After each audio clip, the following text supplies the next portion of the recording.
नमो तस्य भगवतो अरहतो सम्मा संबुद्धस्स. श्रद्धासंपन्न उपासक उपासिका, पुन्हा एकदा आपलं सगळ्यांचं स्वागत आहे धम्मसंघांच्या या यूट्यूब चॅनलमध्ये. मी धर्मपाल साळुंके पुन्हा एकदा आपलं सगळ्यांचं स्वागत करतो. या वर्षाभासाच्या आपल्या सगळ्यांना पुन्हा एकदा खूप खूप शुभेच्छा. ह्या पुढच्या 3 ते 4 महिन्यांमध्ये आपण भरपूर कुशलकर्म करणार आहात. दानशील भावना आहे, धम्मदेसना, धम्मसवण इत्यादी 10 कुशलकर्म आपण चांगल्या प्रकारे करून खूप सारं पुण्य अर्जित करणार आहोत. का? स्वतःसाठी, स्वतःच्या पारंबी पूर्ण करण्यासाठी. बाबासाहेबांनी एवढा छान धम्म दिला आहे, तो धम्म नीट समजून घेण्यासाठी आणि तुमचं माझं अंतिम ध्येय निबाणापर्यंत जाण्यासाठी. या वर्षभाषेच्या काळामध्ये आपण खूप चांगल्या प्रकारे धम्म ऐकूया आणि त्याच्यावर चालण्याचा प्रयत्न नाही, आता खूप मेहनत करूया. ठीक आहे? अशा प्रकारे हे 3 ते 4 महिने खूप महत्त्वाचे आहेत. पण धम्माच्या मार्गावर चालत असताना बऱ्याचदा भरपूर त्राससुद्धा होतो. पण भगवान बुद्ध म्हणतात की ह्या 5 शत्रूंना दूर करण्यासाठी तुमच्याकडे 5 मित्र देखील आहे. हो, तुमच्याकडे आहे, माझ्याकडे आहे. फक्त ह्या 5 मित्रांशी आपण अजून मैत्री केली आहेत का, हे आता आपल्याला ओळखायचं आहे. या व्हिडिओमध्ये आपण बघू भगवंतानी पंचबलानी 5 बल आपल्याला त्रिपिटकामध्ये बऱ्याच ठिकाणी सापडतात. मी या ठिकाणी मिलिंद प्रश्नाचा संदर्भ घेतलात. मिलिंद प्रश्न त्रिपिटकापैकी एक पुस्तक आहे खुद्द निकायामधलं, आणि आपल्या घरामध्ये पुस्तक असेलच. फार महत्त्वाचं पुस्तक आहे, फार शिकण्यासारखं आहे याच्यामध्ये. त्यातून मी हा संदर्भ घेतला आहे आणि आपण बघूया की कशाप्रकारे आपल्याला हे 5 मित्र म्हणजे हे 5 बलं आहेत की जे धम्माच्या मार्गावर चालत असताना आपले खूप मदत करतात. आणि हे जर आपल्याकडे असेल तर आपण जलद गतीने कुशलकर्म करू शकतो आणि निब्बाणापर्यंत जाऊ शकतो. ठीक आहे? जर हा व्हिडिओ आपल्याला लाभदायक असेल तर इतरांपर्यंत शेअर करा. या चॅनलला सबस्क्राईबसुद्धा करा. 15 ऑगस्टपासून आपण पाली व्याकरणाची नवीन बॅच सुरू करत आहोत. ज्या लोकांना पाली शिकायचं असेल, व्याकरण शिकायचं असेल, त्यांनी नक्कीच हा कोर्स जॉईन करावा. 5 महिन्यांचा हा सर्टिफिकेट कोर्स आहे. दर शुक्रवारी संध्याकाळी 7 ते 8, 8:30पर्यंत आपली ही पाली व्याकरणाची बॅच असेल. ही 3री बॅच आहे. एक बॅच पूर्ण झाली आहे, दुसरी सुरू आहे, आता ही 3री बॅच आहे. आणि याच्यानंतर आपण ऑक्टोबर-नोव्हेंबरमध्ये अभिधम्मत संघोचा प्लॅन करतो आहे. अभिधम्मत संघो आपण शिकूया अशाच प्रकारे. ज्यांना ऑनलाईन पद्धतीने पाली शिकायचं असेल ते नक्की जॉईन करू शकतात. वयाची आणि शिक्षणाची अट नाही आहे. घराघरामध्ये पाली गेली पाहिजे. तुम्हाला जिथे शक्य आहे तिथे पाली शिका. माझ्याकडे येऊन ऑनलाईन पद्धतीने शिकायचं असेल तुम्ही इथे येऊन ॲडमिशन घेऊ शकतात.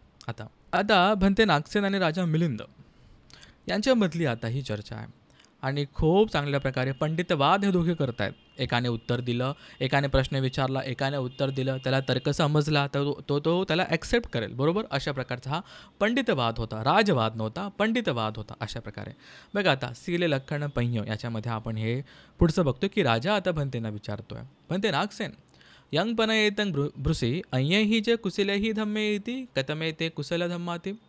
की एखादं असं संदर्भ त्यांचं संभाषण चालू असेल आणि राजा विचारतो की बाबा याच्या व्यतिरिक्त अजून काही कुशल धम्म आहे का की आपण ते करू शकतो, कशाप्रकारे. मग तेव्हा बुद्ध म्हणतात आहे ना, भरपूर सारे आहेत. कसं? सीलंग महाराज की सील तर आहे आणि शिलासोबत श्रद्धा, वीर्य, सती, समाधी एमे ते कुशल धम्माते. ठीक आहे? की श्रद्धा की सील तर आहे, पण श्रद्धा, वीर्य, सती, समाधी हे सुद्धा कुशल धम्म आहेत. मग आता राजा विचारतो किंग लक्षण भंते सीलंगती. आता किंग लक्षण, आता आपल्यामध्ये सील प्रतिष्ठित आहेत का हे कसं ओळखायचं, की त्याचे लक्षण काय, त्याचं दिसणारं लक्षण काय, ते कसं दिसतं. बरोबर? हे आपण बघूया. मग काय शिलाचं लक्षण काय, लक्षण काय, प्रतिष्ठान लक्षण. काय? प्रतिष्ठान की एखादी गोष्ट प्रतिष्ठित होते. कसं? मग भंते म्हणतात महाराज सीलंग सभ्यसंग कुशलानंग धम्मानंग, की महाराज जे शील आहे ना ते सगळ्या कुशल धम्माचं, सगळ्या कुशल धम्म जो मनामध्ये स्वभाव उत्पन्न होतो ना त्याला धम्म म्हटलं आहे. धम्म या शब्दाचे बरेच अर्थ आहेत. धम्म म्हणजे उपदेश, धम्म म्हणजे बुद्ध जो उपदेश सांगतात ते आहे. धम्म म्हणजे एखादी चांगली गोष्ट आहे. धम्म म्हणजे स्वभाव आहे. धम्म म्हणजे गुणधर्म आहे. बरोबर? आणि धम्म म्हणजे जो चित्ताने धारण केलेला स्वभाव आहे त्यालासुद्धा धम्म म्हटलं आहे. आपण जेव्हा चित्तचेतसिका अभिधम्मत संघोमध्ये शिकतो तेव्हा धम्म शब्दाचा अजून अर्थ आपल्याला समजतो. आता मग म्हणते म्हणतात सीलंग सभ्यसंग कुशलानंग धम्मानंग, की सील आहे ना हे सगळ्या कुशल धम्मांचा पाया आहे एका प्रकारे. कसं? इंद्रिय, बल, बोजंग, मग्ग, सतीपठ्ठान, संपदान, इद्धिपाद, ध्यान, विमुखस आधी समापत्तीनं शीलं पतिष्ठं शीले पतिष्ठितो महाराज योगावचरो शीलं निस्साय शीले पतिष्ठाय पंच इंद्रियाणि भावेति सद्धेन्द्रियं वीर्येन्द्रियं सतीन्द्रियं समाधीन्द्रियं पंचेन्द्रियं सब्बे कुशला धम्मा न परिहायन्ति. राजाने विचारलं की शीलाचं लक्षण काय, शील कसं दिसतं, तर प्रतिष्ठान लक्षण, बरोबर, प्रतिष्ठित करतं. काय प्रतिष्ठित करतं, तर भंते म्हणतात की जितके पण कुशल धम्म आहे ना, त्याला प्रतिष्ठित करण्यासाठी, म्हणजे त्याला एक आधार देण्यासाठी, त्याला एक चांगला ठोस पाया देण्यासाठी शील फार महत्त्वाचं आहे. कसं, मग इंद्रिय आहे, भोजंग आहे, सतीपट्टन आहे, संपदान आहे, इद्दी आहे, जान आहे, विमुख आहे, इतका जे काही संपत्ती आहे ना, ते शीलं प्रतिष्ठं, जेव्हा तुमचं शील बेस असेल तेव्हाच या सगळ्या गोष्टी तुम्ही करू शकतात. शीले प्रतिष्ठितो, शीलाला प्रतिष्ठित करून, शीलाला पाया बनवून, शीलाला तुमचा बेस बनवून योगावचरो, तुम्ही आणि मी समजा जो ह्या धम्माच्या मार्गावर चालण्यासाठी प्रयत्न करतोय, खूप परिश्रम करतोय, असा व्यक्ती शीलाच्या आधारावरतीच शीलाला प्रतिष्ठित करूनच पुढे पंचेंद्रिय जे तुमचे माझे बल आहेत, पंचेंद्रिय 5 बल आहेत, काय त्यांची भावना करतो शीलामुळेच. कसं, मग सद्धेंद्रिय आहे, वीर्येंद्रिय आहे, सतेंद्रिय आहे, समाधींद्रिय आणि 5वं पंचेंद्रिय. आपण बघूया की आपल्याकडे हे बल आहेत का, ठीक आहे, अशा प्रकारे. आणि मग जेव्हा शीलाच्या आधारावरती तुम्ही अशा प्रकारचे कुशलधम्म करतात ना, तर ते न परिहायंती, ते डगमगत नाही, हलत नाही, डोलत नाही. जर तुमचा पाया मजबूत असेल तर, जर तुमचं शील मजबूत असेल तर, या ठिकाणी भंते आता राजा मिलिंद यांना सांगतात, बरोबर. नेट समजून घ्यायला पाहिजे की मला असं वाटत होतं की श्रद्धा फार महत्त्वाची, पण नाही, श्रद्धेच्या आधी शील येतं. जो व्यक्ती शीलवान आहे ना, त्याची श्रद्धा बळकट होईल. शीलवान व्यक्तीच विहारात जातात, बरोबर. शीलवान व्यक्ती स्वतःला मोटिवेट करतात अजून धम्माच्या मार्गावर चालण्यासाठी. आणि एकदा तुमची श्रद्धा अजून बळकट झाली, मग तुम्ही वीर्य करतात. वीर्य म्हणजे काय, परिश्रम करतात धम्माच्या मार्गावर चालण्यासाठी. मग समाधीचा अभ्यास करतात आणि मग पंयेचा अभ्यास करतात. हे आपण या ठिकाणी चांगल्या प्रकारे बघूया. मग आता राजा म्हणतो, भंतेजी तुम्ही अजून चांगल्या प्रकारे उपमा करा. ठिकाणी भंते म्हणतात, यथा महाराज ये केची बीज गाम भूत गाम वुड्ढिंग विरुळहकं वेपुल्लं अपजंती सभ्ये ते पथविंग निस्साय पथवियंग पतिष्ठाय. या ठिकाणी भंते असं म्हणतात की बीज गाम भूत गाम, की जितके पण बीज असतील, झाडं झुडपं असतील, ते सगळे रोपं असतील ते सगळे, आणि भूत म्हणजे ज्यांच्यामध्ये सत्व आहे, ते सगळे कशाच्या आधारावरती मोठे होतात, विरुळहकंग अजून त्याला स्ट्रॉंग होतात, वेपुल्लंग मोठे मोठे होतात, कशाच्या आधारावरती, सभ्यते पथविंग निस्ताय पथवियंग पतिष्ठाय, या पृथ्वीच्या आधारावर, या पृथ्वीवरतीच राहून ते सगळे मोठे होतात. म्हणजे पृथ्वीचा आधार घेऊन, पृथ्वीचा बेस घेऊनच सगळे मोठे होत आहेत ना. झाडं रोपं वृक्ष असतील, आपण मनुष्य असेल, इतर सगळे प्राणी असो, बरोबर, पृथ्वीचा आधार घेऊन. तशाच प्रकारे जो योगावचर असतो ना, जो परिश्रम करणारा व्यक्ती आहे, तो शीलाच्या आधारावरतीच सगळे पंचेंद्रिय भावना करतो. भावेती म्हणजे डेव्हलप करतो, त्याला डेव्हलप करतो, त्याला वाढवतो. काय ते, मग सद्धेंद्रिय आहे, वीर्येंद्रिय आहे, सतेंद्रिय, समाधींद्रिय, पंचेंद्रिय पाठ असलं पाहिजे. धम्माच्या मार्गावर चालत असताना खूप साऱ्या गोष्टी माहीत पण असल्या पाहिजे आणि पाठ पण असला पाहिजे. आता मग राजा म्हणतो, भियो उपमं करोही, की अजून तुम्ही थोडी उपमा करा, थोडं सांगा बरं, अजून चांगल्या प्रकारे एक्सप्लेन करा, उपमा करा. मग बनते म्हणतात, यथा महाराज ये केजी बलकरणीया कम्मंता कैरंती सभ्यते पथविंग निस्साय पथवियंग पतिष्ठाय कैरंती, की जितके पण बल करण्याचे काही कामं असतील, कार्य असेल, ते पृथ्वीच्या आधारावरती राहूनच होईल. फॉर एक्झाम्पल, कसं 50 किलोचं पोतं इथं ठेवलेलं असेल समजा, बरोबर, तर मी असं खुर्चीवरती बसल्या बसल्या त्याला उचलणं किंवा हलवणं भरपूर कठीण होऊन जाईल. मग मी काय करेल, मी खुर्ची साईडला करेल, बरोबर, माझ्या दोघी पायांनी मी जमिनीवर चांगला उभा राहील, चांगला बेस घेईल, चांगली पोझिशन घेईल, आणि मग ते 50 किलोचं पोतं म्हणा त्याला हलवण्याचा किंवा त्याला उचलण्याचा प्रयत्न करेल. बरोबर, आपण पृथ्वीचा आधार घेऊन, पृथ्वीचा बेस घेऊन सगळं असं बलाचं कार्य करतोय, बरोबर. अशा प्रकारे इथंही उपमा दिली आहे. मग आता परत राजा म्हणतात की भंतेजी तुम्ही अजून थोडी उपमा करा. मग होतं काय, मग भंते म्हणतात, नगरवढ्य की नगरंग मापेतु कामो पठमंग नगरठानं साधा शोधा पेत्वा खाणू कंटकं अपकढापेत्वा भूमी समंकरापेत्वा ततो अपरभागे विधी चतुक्क सिंघाटकादी परिच्छेदेन विभाजित्वा नगरं मापेती. जो टाउन प्लॅनिंग करणारा असतो, जो टाउन प्लॅनिंग जो करतो समजा, तर काय करतो, एखाद्या मोठ्या जागेला आधी मापतो, बरोबर. मग मापल्यानंतर त्याला काय करतो, शोधा पेतो, त्याला तो समतल करतो, त्याला तो चांगल्या प्रकारे नीट त्याचं परीक्षण करून खाणू कंटकं काय जे दगडं असतील धोंड असतील त्याला पूर्ण साईडला केलं जातं, त्याला समतल करण्यात येतं. आणि मग त्याच्यावरती इथे रस्ता असेल, इथे चौक असेल, इथे हे असेल, इथे ते असेल, अशा प्रकारे सगळं त्या टाउन प्लॅनिंग करतो, बरोबर. कशाच्या आधारावरती, की भूमीला एकतल करून, अशा प्रकारे, बरोबर. मग अशाच प्रकारे मित्रांनो जे काही तुम्हाला काम करायचं असेल ना, ते तुम्ही शिलाच्या आधारेच करूच असतो, ते आपण शिलाच्या आधारेच करू शकतो. नेहमी बुद्ध म्हणतात, किंवा मी पण बऱ्याचदा सांगितलं आपल्या लेक्चरमध्ये एक्सप्लेन करताना, शील समाधी पैया, लगेच तो पिरामिड तुम्हाला दिसला पाहिजे. शील आधी आहे, मग समाधी आणि मग पैया आहे. डायरेक्ट विपश्यनेवरती आपण उडी नाही मारू शकत असं. मग राजा म्हणतो, बनतेजी तुम्ही अजून उपमा करा. मग बनते म्हणतात, यथा महाराज लंघक को सिप्पंग दस्ते तू कामू. आता लंघक कोण, की जे लंगोटी बांधतात किंवा जे पहलवान आहेत. तर जेव्हा ते पहलवान काही त्यांना सिप्पंग त्यांचं शिल्प दाखवायचं असतं, जेव्हा ते कुस्ती करत असतात, बरोबर, किंवा एखादं त्यांना खेळ करायचा असतो, काय करतात, पथविंग खणा पेतवा. जे काही समजा आपण दंगल बघतो किंवा एखादा आपण कुस्ती बघतो, तर कुस्ती करत असताना ती जमिनीला जो पिच असते, बरोबर, जो आपला आखाडा असतो, त्याला खूप चांगल्या प्रकारे काही दिवसांआधी त्याच्यावरती काम सुरू झालेलं असतं. ती माती ती माती चांगल्या प्रकारे खणली जाते. समजा त्यातले बारीक बारीक दगडं वगैरे असेल तर साईडला केले जातात. मग त्याच्यामध्ये कधी कधी तूप टाकलं जातं, दूध टाकलं जातं, इतर काही आयुर्वेदिक गोष्टी असतात ते टाकले जातात, हळद टाकली जाते.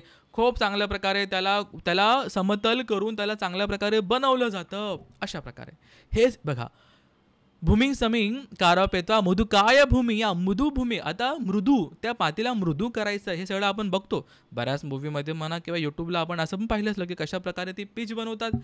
असं करूनच ते शिल्प दाखवतात. कशाच्या बेसवरती, आधी काहीतरी बेस बनवतात ना, आणि त्याच्यावरतीच काहीतरी दाखवतात. म्हणून महाराज जो कोणी योगावचरो आहे ना, तो त्याच्या शिलाच्या आधारावरतीच तो त्याच्या शिलाला प्रतिष्ठित करूनच तो सद्धेंद्रिय, वीर्येंद्रिय, सतेंद्रियं, समाधींद्रियं, पंयेंद्रियं चांगल्या प्रकारे करतो किंवा दाखवतो. अशा ठिकाणी आपल्याला भंतेंनी काही उपमा करून दाखवल्या. मग आता बुद्धांना संयुक्त निकायाच्या ब्राह्मण वर्गामध्ये आपल्याला एक ब्राह्मण बुद्धांना विचारतो, अंतु जटा बही जटा जटाय जटिता पजा तंग तंग गौतम पुच्छामी को इमंग वी जटय जटंते. की आतमध्ये खूप जटा, म्हणजे आतमध्ये खूप गुंथा आहेत, बाहेर खूप गुंथा आहेत, तर कुठला व्यक्ती हा गुंथांना सोडवेल, या त्रासातून बाहेर होईल. म्हणजे गुंथा म्हणजे काय, आपण स्वतःला इतकं तृष्णेमध्ये म्हणा किंवा क्लेशामध्ये असं इतकं जगडून ठेवलं आहे, सगळ्या स्ट्रिंग अटॅच करून ठेवल्या, तर कोण व्यक्ती यातून बाहेर निघेल, कोण दुःखापासून स्वतःला मुक्ती करेल किंवा निब्बानाच्या मार्गावर जावेल किंवा अनंत सुखाच्या म्हणजे मोक्षाच्या मुक्तीच्या निब्बानाच्या मार्गावरती जाईल, कोण असा व्यक्ती जाईल. मग बुद्ध त्याला उत्तर देतात, काय, सीले पतिठाय नरो सपयो. मित्रांनो, सील आणलंय, सीले पतिठाय नरो सपयो. जो व्यक्ती सपयो आहे, त्याला थोडीफार बुद्धी आहे, हुशार आहे, तो व्यक्ती जो चांगल्या प्रकारे शिलांमध्ये प्रतिष्ठित होईल. चित्तंग पय्यांचे भाव आहे, तो चित्तामध्ये पय्येची भावना करतो, पय्या डेव्हलप करतो. डायरेक्ट पय्या नाही, मध्ये समाधी आहे, समाधी करतो, मग पय्येचा चांगल्या प्रकारे अभ्यास करतो. आतापी निपको भिक्खू, आतापी आहे, अजिबात आळशी नाही आहे, अजिबात प्रमादी नाही आहे, आतापी आहे, तत्पर आहे. निपको, निपुण आहे. निपुण कोण आहे, त्याला थेरी पण चांगली माहिती आहे आणि त्याला प्रॅक्टिकल पण चांगलं माहिती आहे. थेरी म्हणजे काय, परियत्ती, सुत्त आहे, धम्म आहे, चांगल्या प्रकारे माहिती आहे. आणि प्रॅक्टिकल पण म्हणजे काय, आपलं पटिपत्ती, ध्यान साधना आहे, आनापान आहे, समाधी आहे, समत विपश्यना आहे, तो चांगल्या प्रकारे जाणतो, त्याचे चांगल्या प्रकारे भाव यंग त्याची चांगली प्रॅक्टिस करतो ना, तोच व्यक्ती सो इमंग वी जटये जटंती, तोच व्यक्ती या सगळ्या जटांना मुक्त करतो. मित्रांनो, निपको, निपुण, परियत्ती, पटिपत्ती. बरेच लोक आहेत त्यांना फक्त परियत्ती येते, फक्त सूत्रपाठ, सुत्त माहिती आहे, धम्म माहिती आहे, खूप खूप खूप खूप माहिती आहे, पण पटिपत्ती अजिबात नाही आहे, विपश्यना जमतच नाही, आनापान जमतच नाही, बरोबर. आणि असे पण काही लोक तुम्हाला सापडतील जे ज्यांची पटीपत्ती खूप झाली आहेत. 20 डेज, 30 डेज, 45 डेज, वेगळे वेगळे वेगळे बसायला गेलं, सांगायला गेलं, सांगतील माझे एवढे कोर्सेस झाले, माझे एवढे कोर्सेस झालेत. विपश्यनेमध्ये पण बरेच आचार्य पण असे आहेत की त्यांची खूप पटीपत्ती झालेली आहे समजा, बरोबर, खूप ध्यानसाधना झाली आहे, पण त्यांची परियत्ती अजिबात नाही आहे. त्यांना काही सुत्तांचे नावं माहिती नाही, सुत्त माहिती नाही, बुद्धांनी ह्या सुत्तामध्ये काय सांगितलं आहे ते माहिती नाही. निब्बाणाच्या मार्गावर जात असताना किंवा धम्म चांगल्या प्रकारे समजत असताना मित्रांनो, परियत्ती पटीपत्ती दोघं सोबत असलं पाहिजे असं म्हणतात. अशा प्रकारे, बरोबर. मग आपल्याकडे जर परियत्तीचं असेल आणि पटीपत्ती नसेल तर आपण याचा अभ्यास केला पाहिजे. तर फक्त पटीपत्ती असेल आणि परियत्ती नसेल तर त्याचा अभ्यास केला पाहिजे मित्रांनो. तेव्हा जाऊन आपण निपुण होऊ, निपुण होऊ आणि याच्यावर चालण्याचा आपण प्रयत्न करू आणि चांगल्या प्रकारे पुढे मग निब्बाण सूक्त मित्रांनो समजा आहेच, बरोबर. आता किंग लक्षणा श्रद्धा, ते आपण बघितले पंचेंद्रिय श्रद्धा लक्षणं आहे पहिलं श्रद्धा.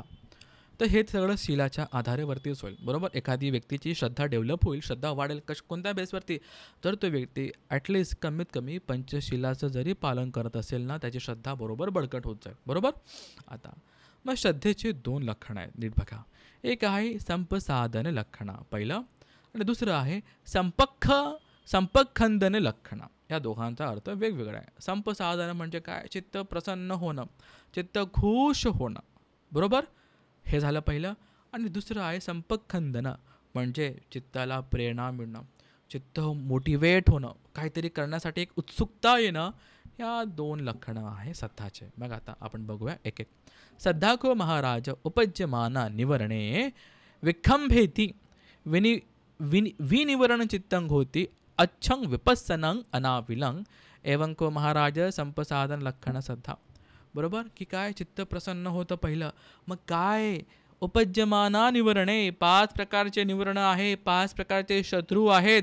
जशी श्रद्धा उत्पन्न झाली, मनामध्ये प्रीती उत्पन्न झाली मित्रांनो, तर 5चे 5 निवरणं थोडे दूर चालले जातात थोड्या वेळासाठी. जोपर्यंत श्रद्धा डेव्हलप झाली तोपर्यंत श्रद्धा वरती आली तोपर्यंत निवरण जरा दूर जातात, बरोबर, अडथळा निर्माण करत नाही. मग चित्त कसं होतं, विनिवरणं, 5 प्रकारचे निवरण आहे, शत्रू आहे, त्यांना आपण पुढे बघूया.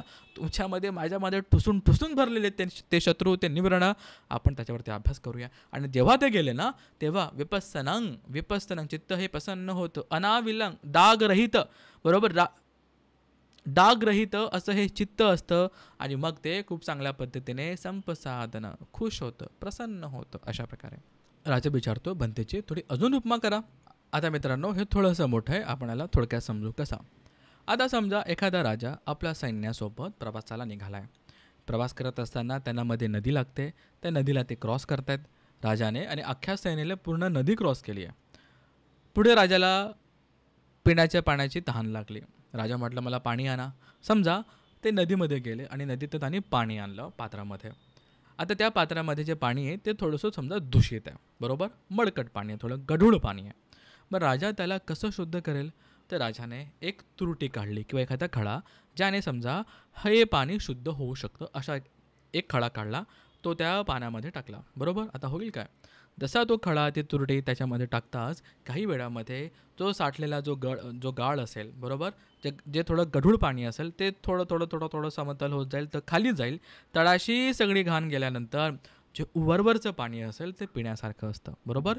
तर ही उपमा अशी दिली आहे की आपण दैनंदिन जीवनामध्ये इतक्या प्रकारे तृष्णेमध्ये म्हणा, निवरणामध्ये म्हणा, इतकं अडकलेलो असतो, इतकं आपण विजटय झालेलो असतो, बरोबर, जटय झालेलो असतो, तर आपल्याला कळत नाही आणि चित्त तेव्हा शुद्ध नसतं, शांत नसतं धम्माला ऐकण्यासाठी. पण जसं त्या चित्तामध्ये म्हणजे त्या पाण्यामध्ये जसं तो खडा टाकला जातो, तसं चित्तामध्ये श्रद्धा टाकली जाते ना, सगळे निवरणं शांत होतात, तात्पुरता होतात, कायमचे नाही. जोपर्यंत श्रद्धाचं बळ आहे, जोपर्यंत श्रद्धा स्ट्रॉंग आहे, तोपर्यंत ते सगळं निवरणं शांत बसलेत, अकुशल धम्म शांत बसलेत मित्रांनो. असंच श्रद्धा काम करते, चित्त थोडंसं प्रसन्न होतं, चित्त थोडं शुद्ध होतं आणि ते तुम्हाला मोटिवेट करतं, बरोबर. आता चित्त शुद्ध तर झालं आहे, छान ते वाटतंय, मग आता काय होतं आहे, आता ते तुम्हाला मोटिवेट करतंय, संपखंदन लक्षणं, बरोबर. फॉर एक्झाम्पल आपण विहारामध्ये गेलो, पण त्यांनी खूप चांगल्या प्रकारे प्रवचन सांगितलं. आणि प्रवचन ऐकल्यानंतर तुमच्या मनामध्ये एक आनंद उत्पन्न होतो. बरोबर? आनंद, वाह! वाह! खूप छान. किती छान धम्म होता. हे ऐकल्यानंतर तुम्हाला जी भावना, जर फिलिंग येते ना, तेच आहे संपसाधन लक्षण. आणि त्याच्यानंतर तुम्हाला असं वाटतं, अरे वाह! त्या धम्मपद अठ्ठकथेमध्ये त्या उपासिकेने असं केलं, आता मी पण तसं करेल. मी पण असं चिवर दान देईल. मी पण असं कुशलकर्म करेल. मी पण असं धम्म पालन करेल. मी पण असं कुशलकर्म करेल, उपोषित करेल. हाच आहे पुढचा भाग, संपखंदन लक्षणा, जो आपण आता बघूया कसं. हा कसं. यथा महाराज योगावचरो अयेसंग चित्तं विमुक्तं पश्यित्वा. दुसऱ्याचं चित्त विमुक्तं बघून स्वतःपत्ती फले वा सकदागामी फले वा अनागामी फले वा अर्हते वा संपखंदती योगं करोति अपत्तसत्पत्तिया अनधिगतस्य अधिगमाय असच्चिकतस्य सच्चिक्रियाय एवं को महाराज संपखंदन लक्षण. म्हटलं ना, मोटिवेशन असं कसं, दुसऱ्यांना विमुक्त बघून, दुसऱ्यांना निब्बाणापर्यंत जाऊन बघून, किंवा इतरांना कुशलकर्म करून जे एक प्रेरणा येते, एक उत्साह मनामध्ये येतो, मोटिवेशन येतं ना, त्याला म्हटलं गेलं आहे संपखंदन लक्षण, जो श्रद्धाचं दुसरं लक्षण आहे, श्रद्धेचं दुसरं लक्षण आहे. मग कसं सांगितलं आहे की जे व्यक्ती स्वतः पत्ती फलाला गेले, सकदागामी अनागामी अर्हत फलापर्यंत गेलेला आहेत ना, त्यांना बघून आपल्याला मोटिवेशन मिळतं. आपण किती धम्मपद अठ्ठकथा बघतो, जातक अठ्ठकथा बघतो, किती आपल्याला मोटिवेशन येतं, तसंच मोटिवेशन येतं.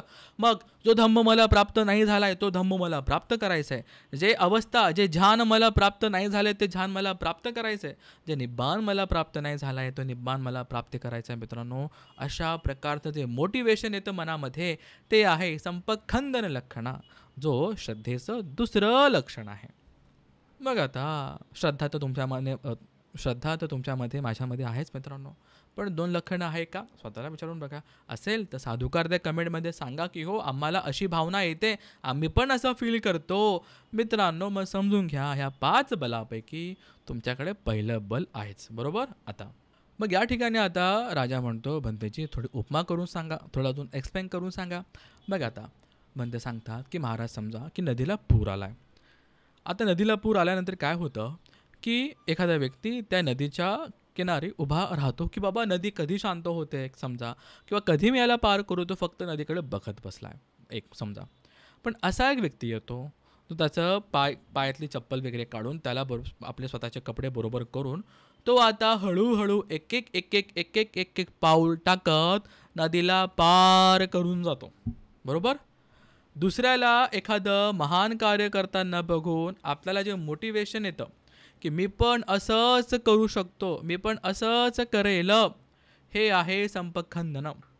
एखाद्या व्यक्तीला कठीण परिश्रम करताना आपण बघितलं की जो शिलामध्ये मेहनत करतोय, तो समाधीमध्ये मेहनत करतोय, जो पंयेमध्ये विपස්සनेमध्ये मेहनत करतोय, आणि तो धम्माच्या मार्गावर खूप परिश्रम करून चालत आहे, खूप चांगल्या प्रकारे कुशलकर्म करत आहे, त्यांना बघून आपल्या मनामध्ये एक संपखंदन उत्पन्न होतं की मी पण अशा प्रकारे शिलाचं पालन करेल, मी पण अशा प्रकारे उपसताचं पालन करेल, मी पण अशा प्रकारे आनापान समाधीचा अभ्यास करेल, मी पण अशा प्रकारे विपස්සनेचा अभ्यास करेल, मी पण अशा प्रकारे दान देईल, संगदान देईल, साधुकारे. बरोबर. असं जे मोटिवेशन आपल्याला येतं मित्रांनो, हे आहे संपखंदन लक्षण. मग आता आहे वीर्य लक्षण. तुमच्यामध्ये माझ्यामध्ये हे इंद्रिय आहे, फक्त आता याला डेव्हलप करायचं आहे. कसं. मग आता वीर्य लक्षण म्हणजे काय की मग राजा विचारतो बनते नागसेन, किंग लक्षण वीर्यंती उपथंभन लक्षण. महाराज, वीर्य उपथंभिता सभ्ये कुशला धम्मा न परिहंती. जेव्हा तुम्ही सगळ्या कुशल धम्माला जेव्हा तुम्ही वीर्याचा सपोर्ट देतात ना, तेव्हा कुठलं कुशल धम्म हे हलत दुलत नाही, शेक होत नाही. कसं. मग उपमा करा. तेव्हा सांगतात बनते, यथा महाराज पुरिसो गेहे पत्तन्ते अय्येन दारुना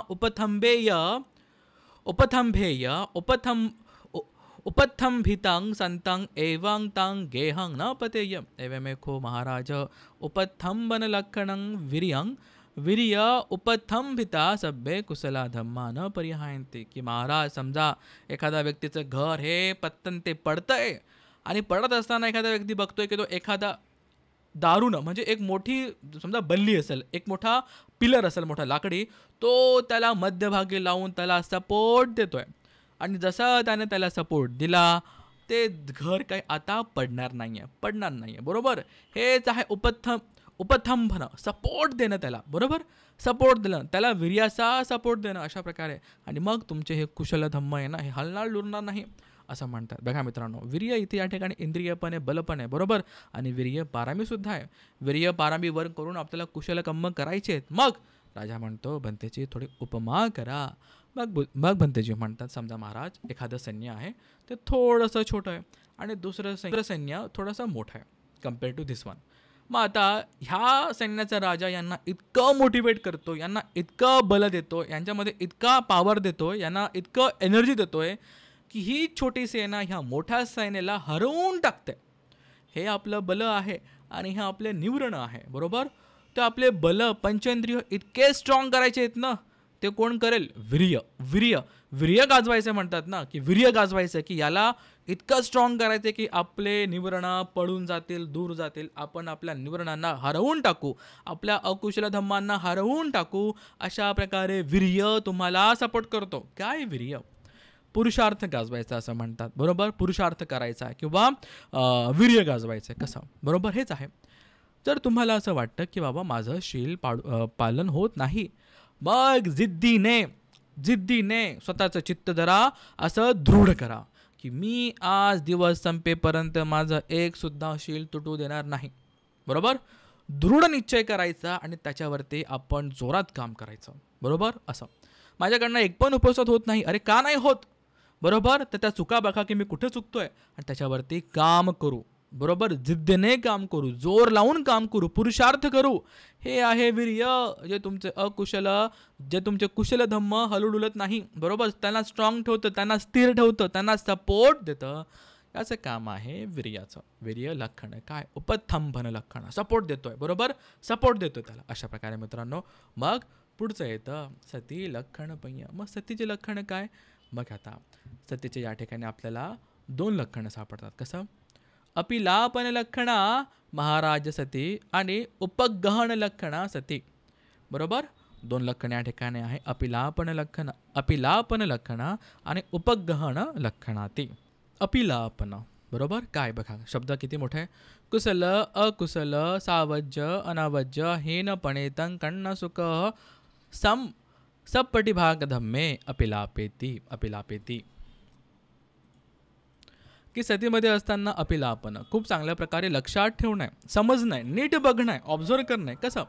की हे कुशल आहे, हे अनकुशल आहे, हे चुकीचं आहे, बरोबर आहे, हे प्रणीत आहे, हे श्रेष्ठ आहे, हे हीन आहे, हे काळं आहे, हे गोरं आहे. अशा प्रकारे याला नीट ऑब्झर्व कर, नीट बघायचं आहे आणि ऑब्झर्व करायचं आहे. असं सतीमध्ये आपण स्मृतीमध्ये, बरोबर. तसं मग काय मग धम्माच्या मार्गावर चालत असताना काय फक्त पाठ नाही करायचं आहे, तर नीट ऑब्झर्व करायचं आहे, बघायचं आहे काय ते काय.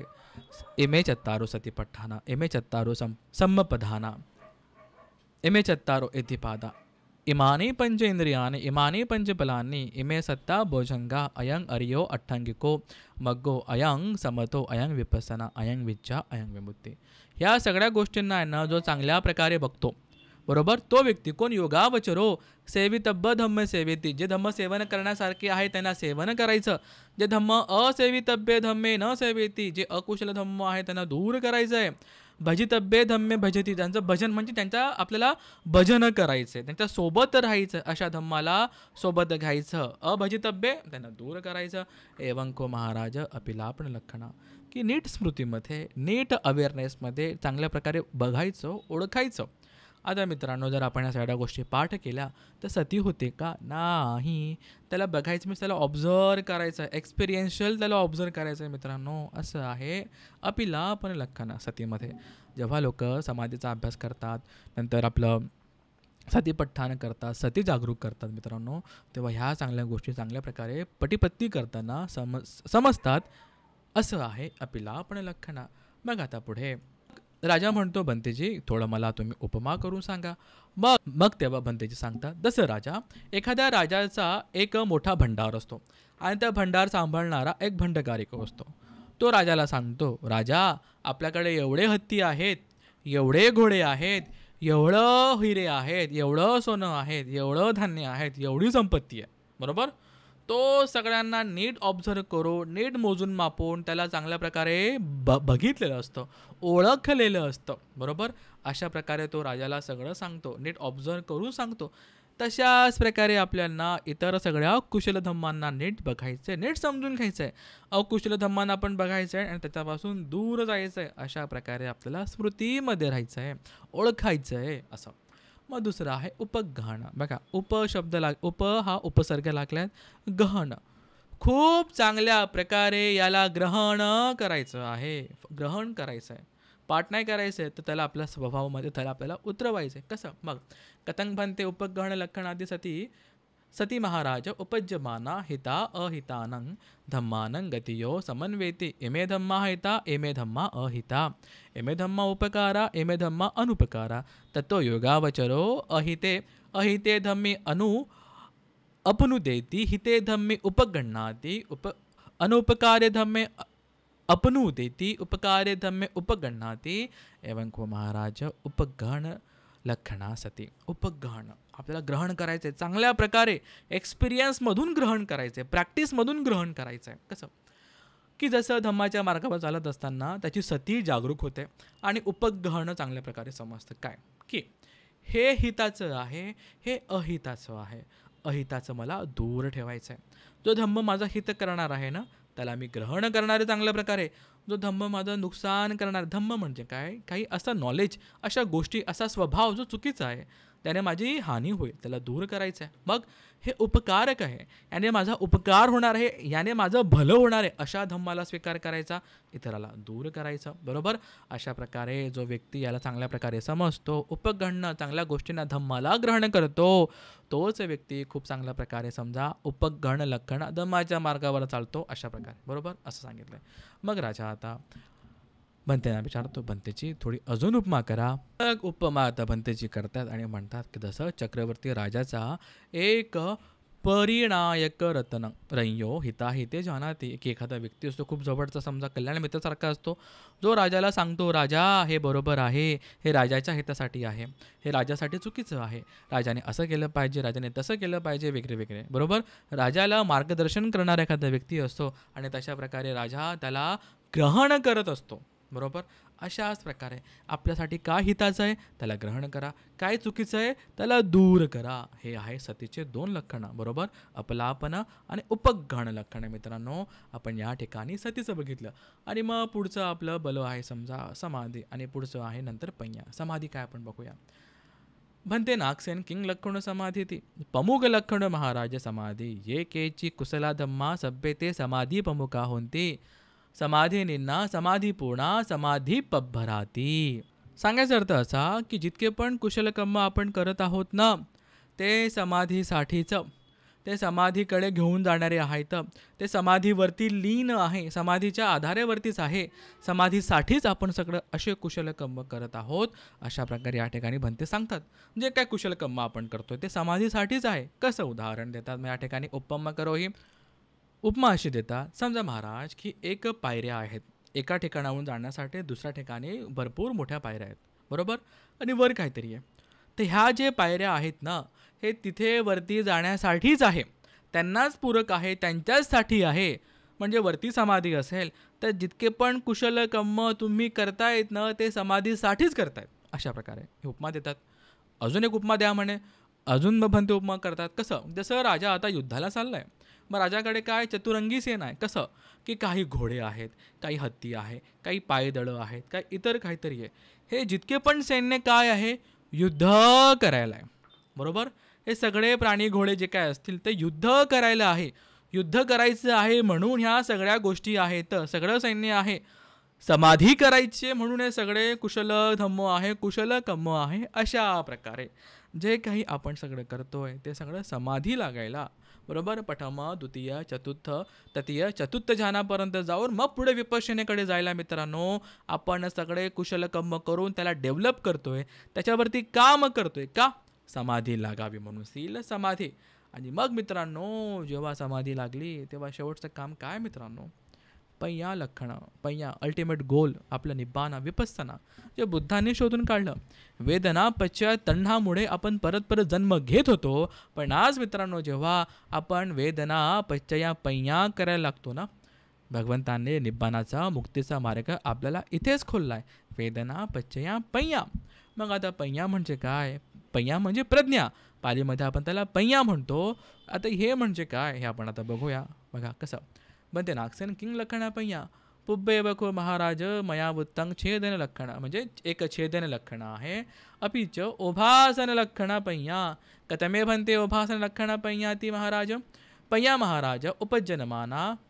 हां आता आपण थोडंसं मी या ठिकाणी सांगतो. छेदन लक्षण पय्या आधी छेदन मिलिंद प्रश्नामध्ये थोडं आधी छेदन लक्षणाबद्दल सांगितलं. छेदन लक्षण म्हणजे काय? भंतेचे एक उदाहरण देतात की एखाद्याच्या हातामध्ये विडा आहे बरोबर आणि तो गवत कापतोय. गवत कसं कापेल? गवताला हातामध्ये पकडेल आणि त्या विडाने खालून जोरात कापेल. हे झाली छेदन लक्षण. होतं काय? इमॅजिन करा आता ज्याने विपश्यना केली आहे, जेव्हा विपश्यना करत असताना जे काही दुःखद संवेदना अंगामध्ये येतात बरोबर म्हणजे गुडघ्यांमध्ये ओके पाठीमध्ये जिथं असेल तिथे आपण त्याला बारीक निरीक्षण करून उपेक्षा भावामध्ये बघत असतो. बघत असताना पार त्याच्यामधून आपण चिरून चिरून चिरून त्याच्या आरपार जाऊन छेदन करून बघतो समजा. ते एक उदाहरण मी या ठिकाणी दिलं. म्हणजे एखाद्या गोष्टीला त्याच्या आरपार जाऊन पूर्ण त्याच्या थ्रू जाऊन त्याला छेदत छेदत त्याचं छेदन करून जायचं. त्याला मागून पुढून वरतून खालून त्याला पूर्ण प्रकारे चांगल्या प्रकारे समजून घ्यायचं. यथाभूत ज्ञान दर्शन म्हणतो ना आपण पय्या, तीच पय्या बरोबर. काय? छेदन लक्षणं. एखाद्या गोष्टीला पूर्णपणे जाणून घ्यायचं, त्याच्या थ्रू जायचं, एकदम चांगल्या प्रकारे जाणून घ्यायचं. हे झालं छेदन लक्षण पय्या बरोबर. चांगल्या प्रकारे त्याला जाणून घेतलं एकदम त्याच्या थ्रू जाऊन. आता मग आहे दुसरं ओभासन लक्षण पय्या. मग काय ओभासन लक्षण? पय्या महाराज उपजनमाना. जशी महाराज पय्या उत्पन्न होते ना तसं अविज्ज अंधकारं विधमेती विज्जोभासं जनयती याणा लोकं विंदसेती अर्य सच्चानी पाकटाने करोती ततो योगावचरो आणि चंती दुःखंती अनत्ताती समपय्याती पश्यती. मित्रांनो साधुकार आहे बघा. जसं पय्या तुमची डेव्हलप झाली ना मग काय दुसरं लक्षण काय? ओभास लक्षण. आठवा आता तुम्ही मी विपස්සना करत असताना एखादी दुःख संवेदना होती जी खूप त्रास देत होती समजा, पण आपण त्याला उपेक्षा भावामध्ये बघितलं. आपण रिॲक्ट नाही केलं कुशल किंवा अकुशल, त्याला जसं तसं आपण बघितलं आणि आपण बघितलं की जी ठोस ज्या आपल्या जे वेदना होतात समजा बरोबर, जे संस्कारवरती आलं होते बरोबर, ज्या संवेदनावरती आल्या होत्या त्या आता ठोस ज्या होत्या ना त्या आता थोड्या मऊ झाल्यात. ते थोड्या आता मऊ होत गेल्या, आता मुंग्यायला लागल्यात, आता त्यांचं विघटन होऊ लागलंय बरोबर. आणि काय होतं आहे ते आता नष्ट होऊ लागल्यात. जे आधी खूप ठोस होतं ते आता थोडंसं मृदू झालं आहे, हळूवार झालेलं आहे. आपल्याला मग इथे कळतंय काय? अरे ओभास लक्षण. कसला ओभास? कसला प्रकाश पडला? अरे हे तर अनिच्च आहे, हे तर अनंत आहे, याच्यामध्ये काही अर्थच नाही आहे. हे तर उत्पन्न झालं आता काही मिनटा पहिले, आता संपून सुद्धा गेलं. अशा प्रकारे उपेक्षेमध्ये राहून आपण पय्या डेव्हलप करतो. कशी पय्या? अनिच्च दुःख अनंत, अनिच्च अनिच्च अनिच्च दुःख दुःख दुःख अनंत अनंत अनंत. असं जेव्हा मित्रांनो याचं ज्ञान होतं मनामध्ये डोक्यामध्ये पय्या उत्पन्न होते, प्रकाश उत्पन्न होतो, ओभास उत्पन्न होतो, ज्ञान उत्पन्न होतं आणि अर्य सच्च चांगल्या प्रकारे समजायला लागतात मित्रांनो. आणि तेव्हा जाऊन अनिच्च अनंत दुःख हे ती लक्षणं चांगल्या प्रकारे समजायला लागतात बरोबर. दोन गोष्टी आहेत, एक छेदन लक्षणं आणि दुसरं आहे ओभास लक्षणं. मग राजा म्हणतो भंतेजी अजून उपमा करा बरोबर.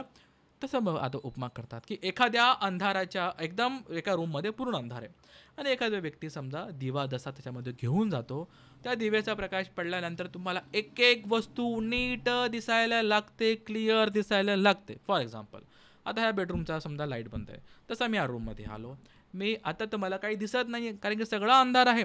पण जसं मी लाईटचं बटन दाबलं मला आता एक एक वस्तू एक एक गोष्ट क्लिअर कट एकदम स्पष्ट पद्धतीने दिसत आहे. जो प्रकाश पसरला आहे ना तो समजा पय्येचा प्रकाश आहे. जेव्हा आपण ध्यान साधना करू पय्येचा प्रकाश पडला, आता ओभास लक्षण आहे, जे आहे जसं आहे तशाच तसं दिसू लागलंय. यथाभूत ज्ञान दर्शन बरोबर. जे जसं आहे तसं आपण बघतोय. काय बघतोय? अनिच्च आहे, दुःख आहे अनत्य मित्रांनो. मग राजा भन्तेंना विचारतो की हे जे पाचही आपले बलं आहेत समजा, तर का हे एक एक करून काम करतात की सगळे सोबत काम करतात? मग तेव्हा भन्ते म्हणतात, आम महाराज हे सगळे सोबतच काम करतात. कसं? एमे धम्मा नाना संता एकंग अथंग अभिनिफान देती किले से हनंती. क्लेशांना नष्ट करण्यासाठी हे पाची इंद्रिय पाची बलं तुम्हाला मदत करतात, सोबत मदत करतात. मग राजा विचारतो, बनतेजी कसं? थोडं तुम्ही उपमा कराल? मग बनते सांगतात, यथा महाराज सेना नाना संता हत्तीच अस्साच रथाच पत्तीच एकंग अथंग अभि निफान देती संगामे परसेनंग अभि विजीनंते. की जसं राजा सैन्यामध्ये हत्ती असतात, घोडे असतात, इतर प्राणी असतात, समजा सैन्य असतं. हे सगळं का असतं? यांचा एकच उद्देश असतो, एकाच अर्थाने हे एकत्र आलेले असतात. का? समोरच्या सैन्याला हरवायचं आहे. आता समोरचं सैन्य आपल्यासाठी काय? आपली तृष्णा आहे, आपले क्लेश आहे, त्यांना हरवायचं आहे. म्हणून आपले हे सगळे पंचबल आता आपले एकत्रित झालेले आहेत त्यांना हरवायला, आणि म्हणून हे सगळे सोबत काम करतात. अशा प्रकारे मित्रांनो आपण या ठिकाणी बघितलं आपले पंचबल. मित्रांनो वर्षाभासाचा हा आता खूप असा कुशल पुण्यवान असा हा काळ सुरू आहे. पुढचे 3 ते 4 महिने खूप आपल्याकडे चांगला समय कुशल कर्म करण्याचा, खूप सारा पुण्यकर्म करण्याचा, स्वतःच्या पारमी पूर्ण करण्याचा. मित्रांनो कल्याण मित्रांसोबत संगती करा, धम्म ऐका, धम्माच्या मार्गावर चालण्याचा आता प्रयत्न नाही, आता परिश्रम घ्यायचा आहे, थोडा जोर लावायचा आहे. ठीक आहे. आणि मग शील असेल समजा, ॲटलिस्ट पंचशील असेल, मग ते पंचशील आपल्याला श्रद्धा वाढवायला मदत करेल. कसं? सद्धींद्रिय, वीर्येंद्रिय, सत्येंद्रिय, समाधींद्रिय, पय्येंद्रिय चांगल्या प्रकारे याला वाढवण्यासाठी आता आपलं शील आपल्याला मदत करेल. शील स्ट्रॉंग केलं तर तेव्हाच श्रद्धा, वीर्य, सती, समाधी आणि नंतर पय्या इतक्या चांगल्या प्रकारे आपण डेव्हलप करू शकू. का? निब्बाणाच्या मार्गावर जाण्यासाठी, धम्माला चांगल्या प्रकारे समजून घेण्यासाठी. मित्रांनो या ठिकाणी आपल्याला अशी मेहनत करायची. असं म्हणतात मित्रांनो, धम्माच्या मार्गावर चालत असताना बरेच अडथळे येतात, पण जर आपला हेतू शुद्ध असेल आणि आपला शील असेल तर आपण खूप चांगल्या प्रकारे आपले हे बलं आपल्याला मदत करतात. हे बलं, हे इंद्रिय आपल्याला मदत करतात धम्माच्या मार्गावर मित्रांनो चालण्यासाठी. खूप चांगल्या प्रकारे ह्या वर्षाभासाचा आपण फायदा घेऊया, खूप सारे कुशलकर्म करूया आणि येणाऱ्या काळामध्ये भरपूर कुशलकर्म करून परिश्रम करूया. तुम्हाला व्हिडिओ आवडला असेल, यातली माहिती आवडली असेल तर नक्की इतरांपर्यंत शेअर करा. आपल्या चॅनलला सबस्क्राईबसुद्धा करा. 15 ऑगस्टपासून पाली व्याकरणाची नवीन बॅच सुरू होत आहे. शक्य असल्यास त्याला जॉईन करा. पाली शिकायची आहे, घराघरामध्ये पाली जाईल, तो लोक चांगल्या प्रकारे धम्म समजतील, धम्माच्या मार्गावर चालतील आणि इतर व्यक्ती काहीही सांगू शकत नाही.